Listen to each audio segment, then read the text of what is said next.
Well, I think one of the things you're responding to, and I think it's one of the things that like some people I've read responded to, especially compared to the Hateful Eight, which was like a.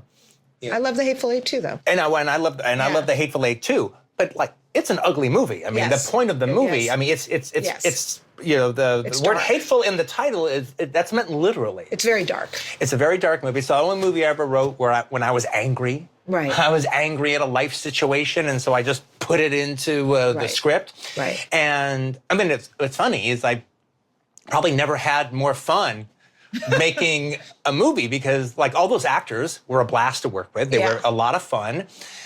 We were pretty much in one big location, so it was almost like doing a play and we knew the material. We knew it like left, right, and center. Right. So we could just really just kind of do it, and we all got along really well. And I had never like done a movie in that kind of intense weather before, so kind of even chasing the weather was a real fun kind of a different filmmaking style for me, where it was normally I'd be very precious about finishing a scene and getting the whole scene. Well, no. I had like, okay, if the snow is falling, then we're going to be shooting at Sam Jackson as the snow is falling. So we get all that in the stagecoach, and we might not do the other side for 3 weeks when the snow's falling again to get Jennifer and Kurt. And that was a different way of working, but that ended up being a fun way of working because it was worth getting, capturing that. It was fun.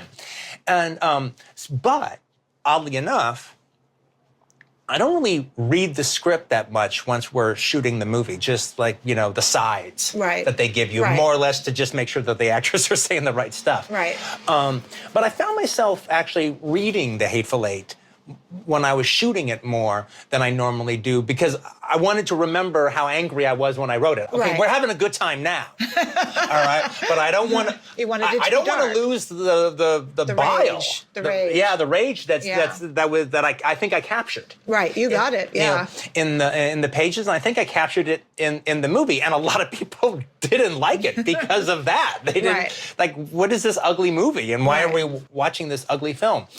And so I do think that after having endured somewhat of The Hateful Eight, there was this, this is the optimistic Quentin. Yes. This is the Quentin that doesn't paint like the most horrible world. Yes. The most horrible movie world you wouldn't want to be trapped in. Right. Which would be Minnie's haberdashery. Exactly. Or even the carriage. Yeah, exactly, even the carriage. But, at the same time though, we've gone off into a whole Once Upon a Time in Hollywood thing.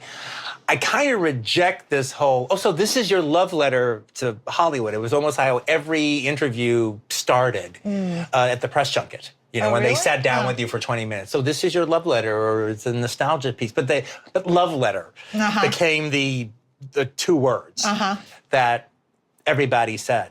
And I don't know if it's. I don't think it's a love letter. One, I wouldn't find that really interesting. They would have two screenings of What's Up Doc a year. All right, and exactly. Bogdanovich would be at every single one of them, doing an hour-long Q&A. Yeah. That nobody recorded. It was just there. It was whatever he said. And then they would and back before the days when people like filmed everybody's Q&A with their cell phones. People said some gnarly shit. Yeah, definitely. I can imagine me and the guys at Video Archives totally starting a podcast. Right. And that would have been the Video Archives podcast. And I might not have made movies if I had that much. If I had an outlet. If I had that much of a satisfying. Yeah. Ultimately unsatisfying, but in the short term, in the here and the now, quite satisfying. You would have had a huge following. I think I would have. Yeah. I really think I would have if I'd have had a larger platform. Mm-hmm. To get my movie shit out there. I actually do think that if me and Roger Avery had started a podcast, we'd probably be doing that fucking podcast to this day. And we'd be on our fucking 40th anniversary. And our wives would never listen to it. It would be like the fucking Mark and Brian of movie shit. My script for True Romance. First script I ever wrote. Wow. That's the first script before Reservoir Dogs? Mm-hmm. First time. It's the first thing I ever finished. I see. Because I'd been writing scripts since I was like 16 or 17, but I never got page 30. Why 30? I don't know. It was just I think it was. So you did the setup and then it went. Yeah, I mean, mostly they usually got to page 10, page 15, and I just ran out of steam. Or I come up with another idea. Did you title them and everything? Or Oh, they yeah, just... yeah. No, every time, this one's going to be the one. Yeah. You know, and I think it was by page 30, it was, well, and that's a lot of pages. Yeah. But I never really had a whole story. It was always like, it was always a fragment of it was always a fragment of a movie I'd just seen, and I was trying to think of a way to make it a Quentin vehicle. The other one that I got pretty far with was Sylvester Stallone was a big hero because he wrote, because one, I liked him, that he was good in Rocky, but also was very inspirational that he wrote Rocky. So, you know, to me... And produced it. Yeah, well, to me, being a kid, Sylvester Stallone writing Rocky for himself to do, that was the most inspirational thing. There was nobody's story in Hollywood that meant more to me than Stallone's story. It's also a really good movie. It's a terrific movie, and it's really a terrific movie when you're 15. Yes, exactly. A 15-year-old boy. Exactly. And the backstory is a killer. And the backstory is fantastic. And I mean, it was like, he actually gave me hope in a way nobody else's stardom gave me hope. So as this big Stallone fan, I couldn't wait to see Paradise Alley. And so when Paradise Alley came out, I went out and saw it. And then I came up with my own version of Paradise Alley. All right, it was called Brooklyn BR. BR? BR didn't stand for anything. It just sounded good. Just like Reservoir Dogs. It doesn't mean anything. It just sounds good. But that one I actually wrote a little bit. I actually More than 30 pages. Yeah, I got like 32 pages or something like that. So that was it. I just had like these little fragments of things that I'd written for a long time. And then my best friend at the time, Roger Avery, had written a script called The Open Road. And it has nothing to do with True Romance whatsoever. People say, well, The Open Road was the first part of True. No, that's not at all. It was like about a straight-laced guy driving cross-country, and he meets this wild punk rock kind of guy. And it was very much like... Something Wild, kind of? Yeah, it was like a Repo Man version of Something Wild. Right, okay. That's exactly what it was. And so what Roger did is... The setup for everything was pretty good. And then the whole first big thing on the road, meeting this punk rock guy, was really, really funny. And it all led to this really wild scene of mayhem. And it was terrific. It was really, really, really, really funny. But then the second half really didn't work. He didn't really know where to go with it. And so he didn't know where to go with it. So he just came up with something. And it just didn't have the same inspiration as the rest of it. And he knew that too. And so I said, well, what if I take a crack at it? What if I want to add something that explains why the guy gets on the road. Right. So I want to make that more of a thing. He's not just going on the road. There's a reason why he's going. He's running from something. Yeah. And I had some stuff written from something else that could have served as service for that. And then we have to come up with a second half of more hijinks that can happen between the punk rock guy and this guy, the Repo Man guy and the straight-laced dude. And so he goes, yeah, go have at it. And so then I started writing a bunch, and the next thing I knew, I was writing way past 30, and now I've got 100 pages written, and now I have 120 pages written. Wow. And this is what it must be like to be a writer. Wow. And that's exciting. And it was just one comedy. It was kind of one big comedy set piece after another. I think at the time, in particular, it's like 80s cinema at the time. At the time, I think I had a particular talent for writing the kind of like set pieces that Chevy Chase would do in Fletch, or Eddie Murphy would do as Axel Foley in Beverly Hills Cop, where they would show up at a place and then just come up with some bullshit spiel. Yeah. All right, the whole movie would stop as they do that, as they just kind of web spin and make up a bunch of bullshit that's not real and kind of buffalo everybody. Right. Well, I was actually pretty good at writing stuff like that. I'm sure. And so I came up with a bunch of different things and just started gathering characters. But then at a certain point, I didn't know how to end it either. And so I kind of just gave up on it. But because I had written so much of it and I had actually started fashioning a story and things started coming together at some degree, I felt like I had graduated. Wow. That it wasn't just me writing until I got bored or writing until I ran out of inspiration. There was really nothing there. There actually was something here, and I couldn't bring it home. But from that point on, I knew the next time I wrote, I'd finish it. Wow. And the next one would be the one. And the next one was True Romance. And you just did it really fast? Did it go through you really fast? Well, it was my magnum opus, so I wasn't in any hurry. I wasn't in any hurry to finish it. I'm sure the first half. I'm sure I just kept waiting for the whole thing to fall apart, or at least the first half of it. And then in the second half, when I kind of figured out how to actually end the story from writing it, then it was just like taking it home. Wow. And driving it home. And that was before Reservoir Dogs. Yeah, Yeah, no, it's the first thing. Yeah, it's the first thing I ever wrote.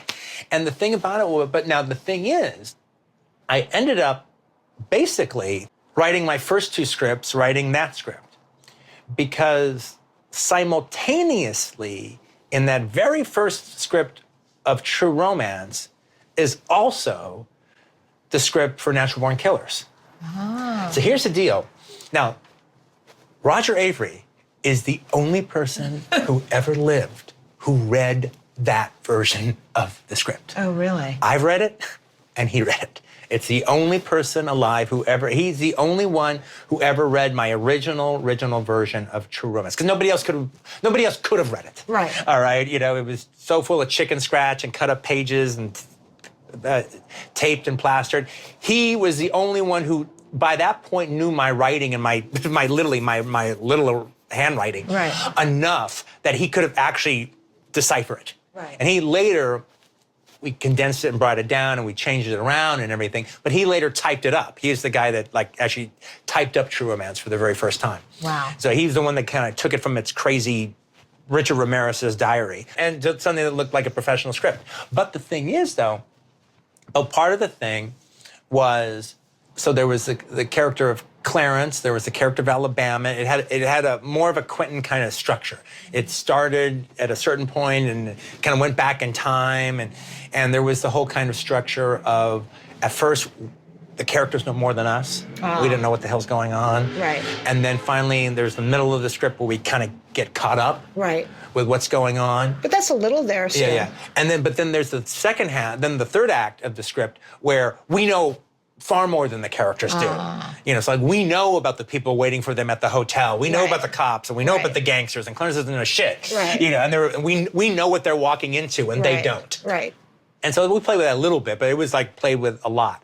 But and if you look at the movie now, I think it's actually something that there's a reason why this was in that original script, and I think it's slightly missing. I think the way Clarence carries himself in the movie, it suggests that he's an artist more than he's just an enthusiast. Right. But he's not an artist in the movie. He's just an enthusiast. He likes shit. But in my original version, because he's me, he was an artist. Right. And so he's writing I'm writing my magnum opus. He's writing True Romance.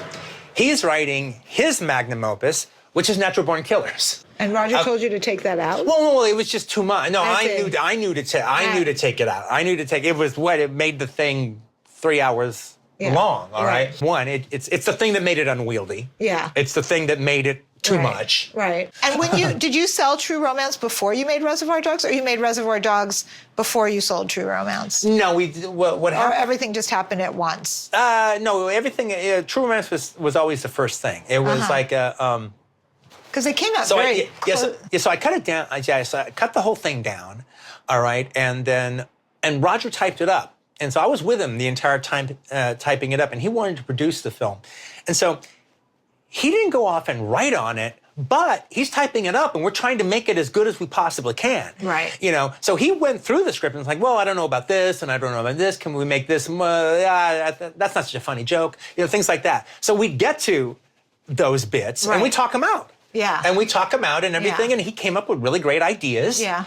and then like, okay, yeah, we'll put that in. That's a good idea, And so he was just, so he was just trying to make it better. Right. And there was and there was a time where it was like me and Roger pretty much just shared the same brain. Yeah. It was like nobody saw movies the way we did. Right. It was like there was nobody else in our field that saw them quite the way we saw them. And we knew we weren't seeing what we saw when we went to the movies. We would go to see films that if it just had a fragment of how we saw movies, just a fragment of that, all right, then that was enough, because that was the most you could ever see was a fragment of something. And you were believers. yeah, well, we just, and it was actually funny because I remember there was his wife, Gretchen. She became his wife, and I don't think she was his wife yet. She'd never read any scripts before. So the only script she ever read was my crazy scripts and Roger's crazy scripts. So she thought that that's how scripts were. Right. And then she'd see movies and they're nothing like this. They don't have anything like the conversations that they have. And so then we all went and saw The Last Boy Scout. Right. And she was like, okay, now that's the first time that I saw a Hollywood movie that seemed as crazy as your guys' movies. So the thing is, like, we typed it up, and look, we tried to make it for a long, long time, and then finally it got accepted at a small company called Cinetel. That made kind of high-end exploitation movies. True romance. Yeah, True Romance. Yeah. Yeah, it was like it was Paul Hertzberg and Lisa Hansen. They ran the company, and one of the things about them is they had for a while they were actually getting theatrical engagements, and they would do that through their company Cinetel. But the thing is, they had an output deal with RCA Columbia. So they had prestigious video releases, and so they got the film, and then they got me. They hired me to do a couple of rewrites on a couple movies that they were doing, just dialogue polishes. You must have been so excited. Oh, I was completely excited, and so they were going to do it with Bill Lustig, because I'd been pointed in Bill Lustig's direction from Scott Spiegel, who wrote Evil Dead 2, who's a friend of mine, and I sent him True Romance, and I'd written Reservoir Dogs by that time. True Romance, I read Natural Born Killers at the time. So he read both of them. And he thought, well, they can't be made, but this kid can obviously write. But then he started like, well, why can't True Romance be made? Maybe I could make it. And so he was going to do it with Cinetel. But there was an interesting thing. Cinetel had a woman who ended up being a really helpful to me. She was hired as the leader of development at Cinetel. Her name was Caitlin Nell. Good name. And she used to be Tony Scott's assistant. Oh.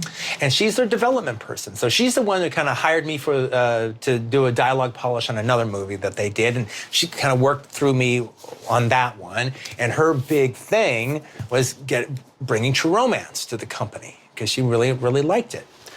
Well, she finds out that I'm a huge Tony Scott fan. So she actually introduces me to him. And so Tony was like, so who's that kid you brought around? It was on the set of Last Boy Scout.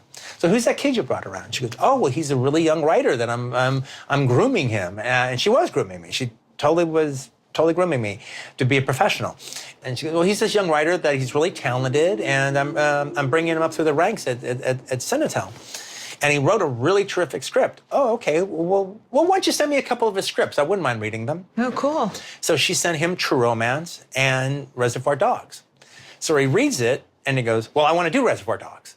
And she's like, well, that's one he wrote for himself to do, and I could tempt him, but it sounds like he's actually getting it going. It sounds like it's actually happening.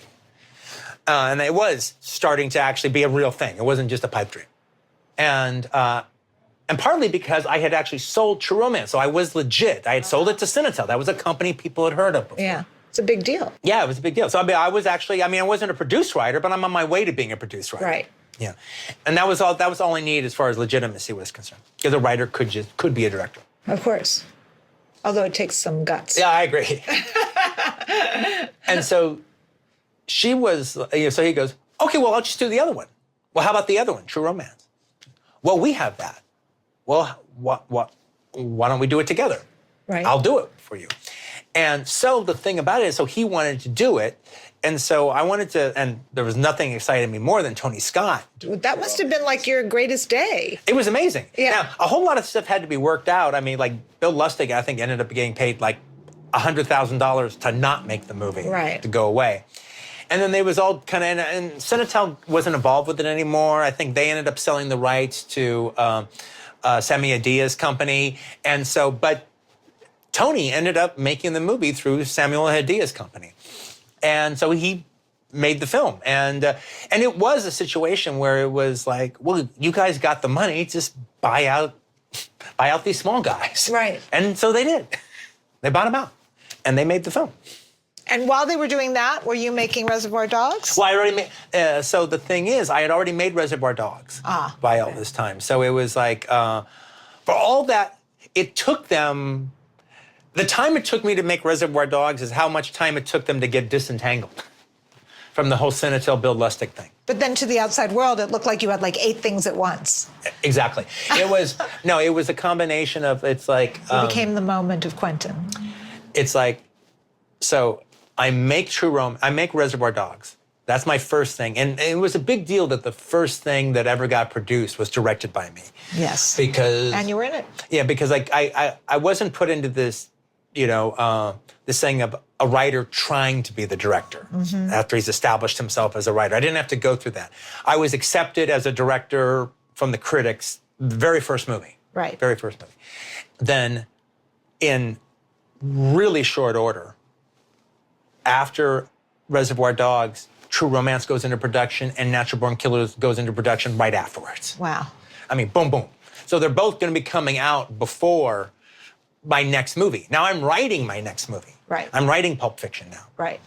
And I've already written From Dusk Till Dawn. So literally it's going to have happen that it's Reservoir Dogs gets made, then True Romance gets made, then Natural Born Killers gets made, then I make Pulp Fiction, and then that From Dusk Till Dawn gets made. So like everything I ever wrote is all of a sudden produced and made in a less than 4-year period. It was amazing because you also changed everything else. Everything else got changed because of the things you wrote. Well, one of the things that was like, but one of the things that actually It was like a line of demarcation. Well, one thing that really bode well for me as far as like establishing me, especially by the time Pulp Fiction came out, was Reservoir Dogs was enough of a smash as a first-time film in the independent film scene to really be waiting for the kids' sophomore effort. When Reservoir Dogs was at Sundance.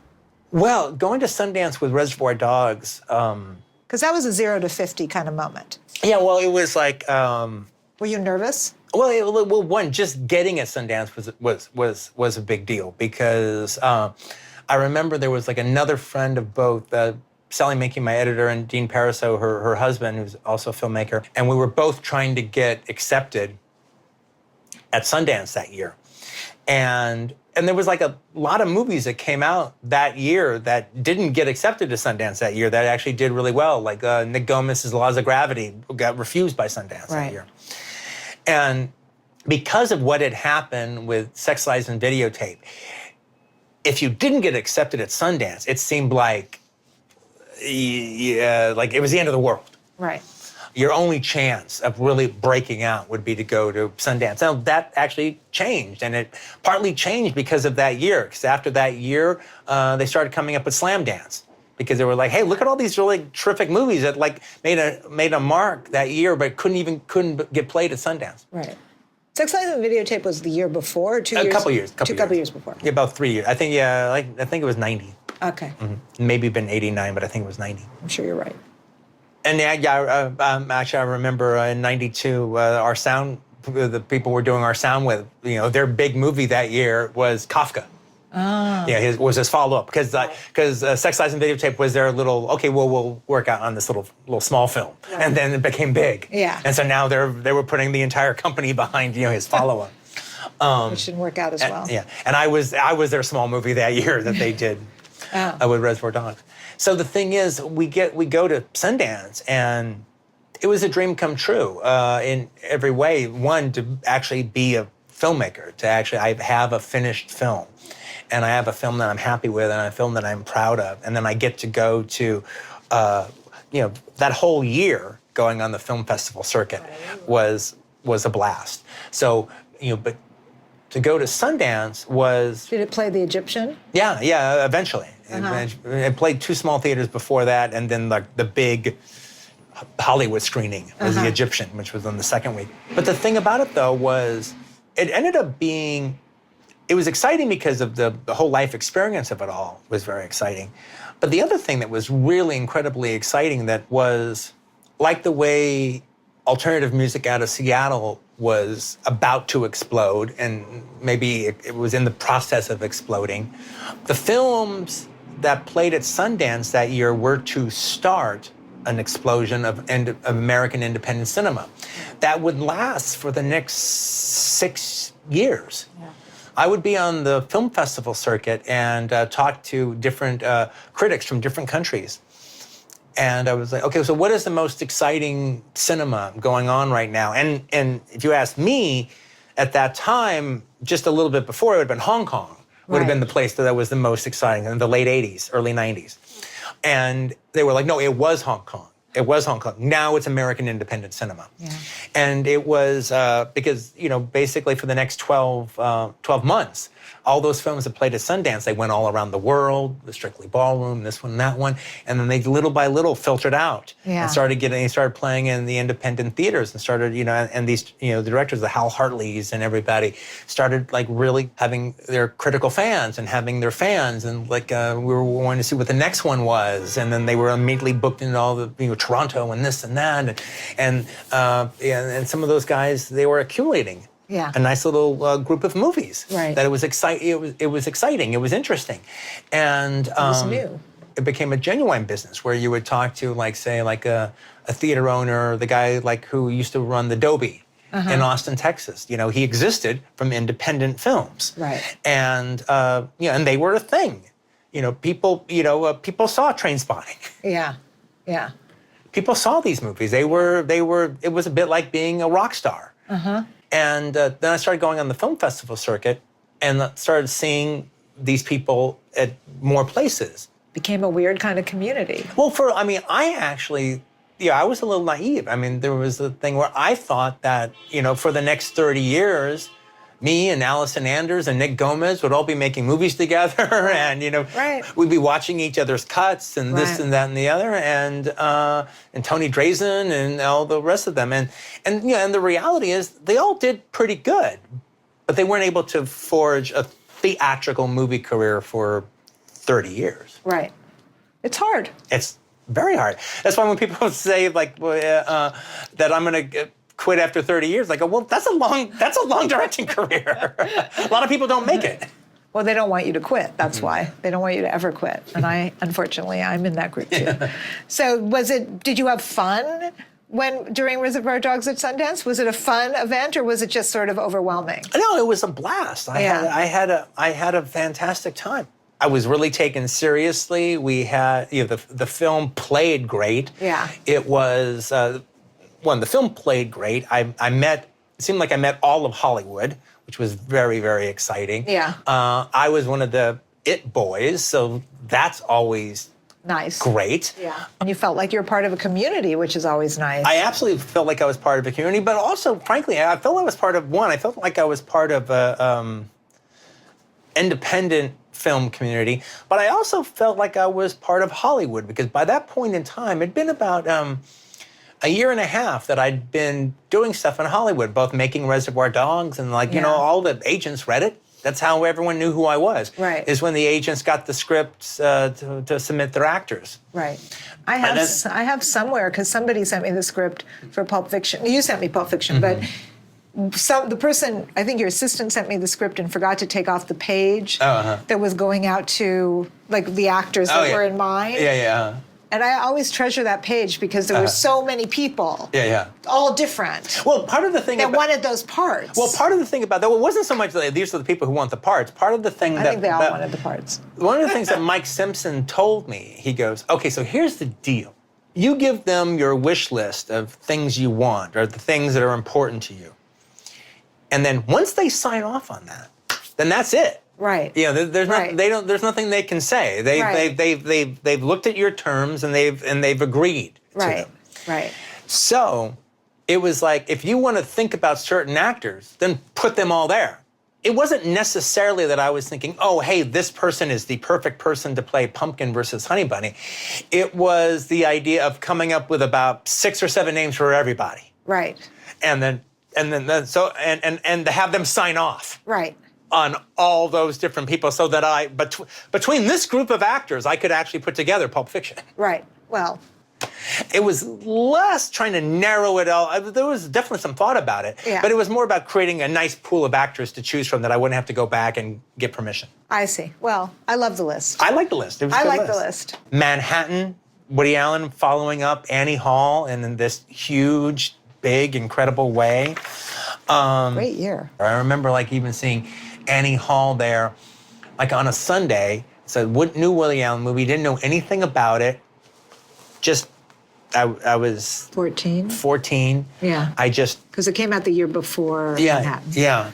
And so I just looked in the newspaper. It was playing at a 3:30 show on a Sunday. Little did I know, I'm seeing a real piece of cinema art that my 12 or 13-year-old brain is not really it's equipped to handle it, but it's handling it. It's a thing. Right. I've seen a thing. Right. And you knew it. And the thing that was even hard for critics at its time to decipher. Right. I mean, some people just thought it was a joke machine because they couldn't see the depth inside of it. It wasn't that, oh, wow, my mind was blown, but I had seen something. Yeah. That wasn't bananas. Right. Or take the money and run. And so I remember I rode my bicycle home. So I'd just seen Annie Hall. And it leaves you with that kind of melancholy, kind of wistful feeling. And I'm having melancholy and wistful feelings about something I've never lived. And I ride the bike home and I just kind of go in my room. And I just remember lying down on the bed and thinking about what it was that I saw. Wow, that's so nice. Yeah, it's one of my favorite movie memories. Of just coming home from on a Sunday afternoon. It's still daylight outside. My mom didn't even know I went to the movies. Wow. And I'm just kind of having this private moment with Annie Hall. But the other film this year was Deer Hunter. Because Deer Hunter really played in 1979. Wow. It just played for 1 week in 78 to qualify for the Academy. And did you go then, or did you wait? No, I couldn't go that week. That week it played in Westwood because I was just too far away. But so if you were to ask me then, I think, I didn't have to choose because I was always able to say The Deer Hunter was a 1978 movie, even though officially it was 1979. Right. All right. But if I had to choose, Deer Hunter would have been the movie that would have been the movie of the year for me.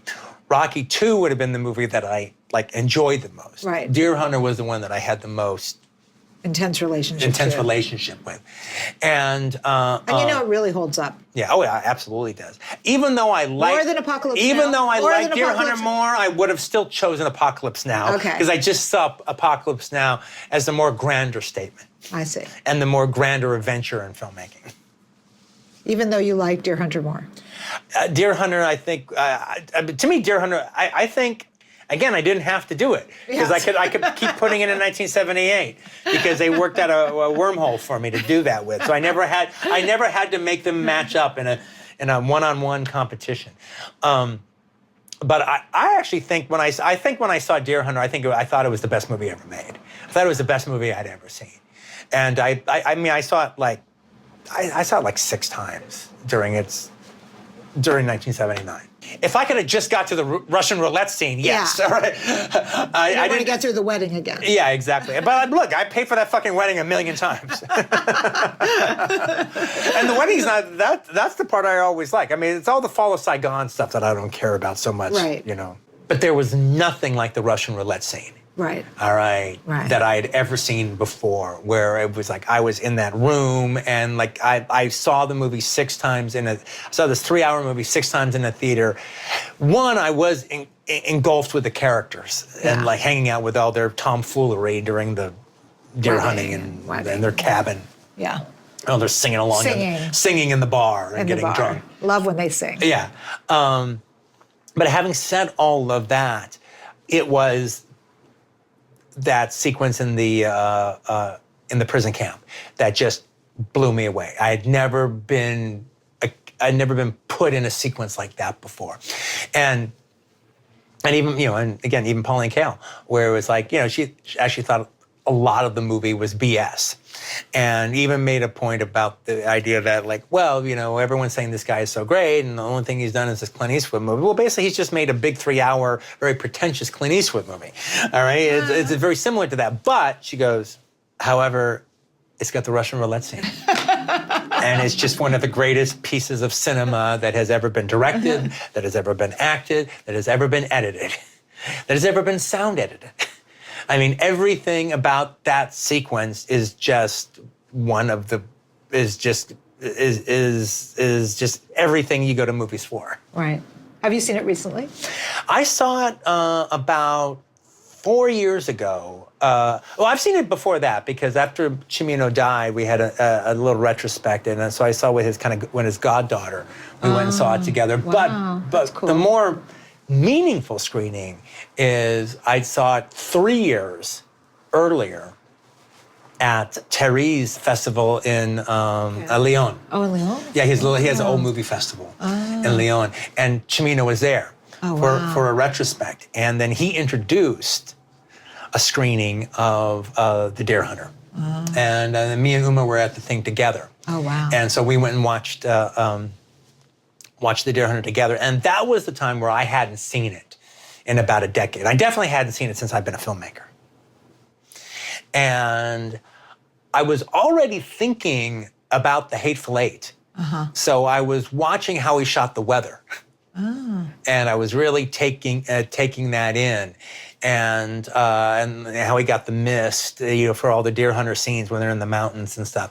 And so I started hitting him what questions about that. He goes, well, you got to get this place set up. You got to have 3 places you can drop trigger on if you need to. Because maybe this place doesn't get snow and you have to be able to cut bait. And maybe this place gets too much snow and you got to be able to cut bait for there. You have to have 3 places you could pick up the production and go to if you need to. If you're really gonna be that serious about shooting the weather, then that's what you're doing. Yeah. You're shooting the weather. Right. You got to do what it takes for Terrence Malick to shoot the weather, and you got to do what it takes for me to shoot the weather. You're building it around the weather. Right. And I remember asking him about, so we're talking about the movie, and here's the thing. Michael Cimino didn't talk about The Deer Hunter. He made I don't talk that much about Pulp Fiction because everyone wants me to. And he didn't make a point about not talking about The Deer Hunter, but he was there for the whole week, so we get pretty familiar with each other. Everyone kind of eats at the same diner, at the same restaurant every day. So you kind of really you have lunch with everybody and almost dinner with them every night. Right. So you kind of really get to know everyone. Right. So now you're going to this movie together and that movie together, and so you really start breaking down that whole being a guest at a film festival thing. The way when I was more open, it was like when I used to go to a film festival. Yeah. And so after, he doesn't watch the screening of The Deer Hunter, but he's at the big dinner they have afterwards. So now I'm just peppering him with questions, and he's answering the questions. I can ask him anything about The Deer Hunter I want, and he'll give me the answer. And he told me a story about, he had his cut of the movie, and then Universal did their cut, which reduced the wedding sequence by a lot, and just brought the whole movie down to a more manageable length. So probably think about not 90 minutes, but say less than 2 hours. And then there's his version, which I'm imagining is 2:30 or 2:40 or something like that. And so he hated their cut, but that was their right to do their cut. He had his cut. So they were going to do a thing where they were going to show his cut and their cut. And whichever film got the better score from the audience would be the cut that goes out at the theater. Wow. So he screens his cut, and it gets a good rating when it comes to would you recommend shit. So it gets a good rating. So now they're showing the other cut, and he's in the projection booth while it's going on. And it was a real weird jerry-rigged thing that they did because I don't think it was even on reels at the time. So it's like the actual film is threaded through the projector and it's going to another projector at the exact same time. I don't remember what the deal was, but it was a situation where it's not just attached to two reels. It's attached to the it's attached to the reel. The reel is going through the projector, and then it snakes out along the floor of the projector booth to a platter system. But they're not connected. So the film is actually how's that going to work? Running across. Well, it's just to keep it tight. I see. It's all moving. But the film was actually running just above the floor. Oh, wow. To the reel, to the wet reel coming straight out of the lab. Wow. And he's sitting on a chair, and he sees the film going by his feet. And this is the cut version. This is the universal 2-hour version of the movie. And he's looking at the film, and he's looking at the film, and he steps on it. And it gets all jammed up in the projector, and everything shuts down. And so it all gets fucked up. Okay, so then the lights come up for a little bit, and they will give us a second, we have to fix it.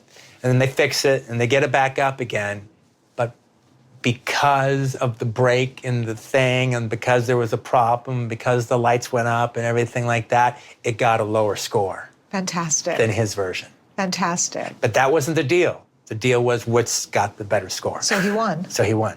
He cheated, but he won.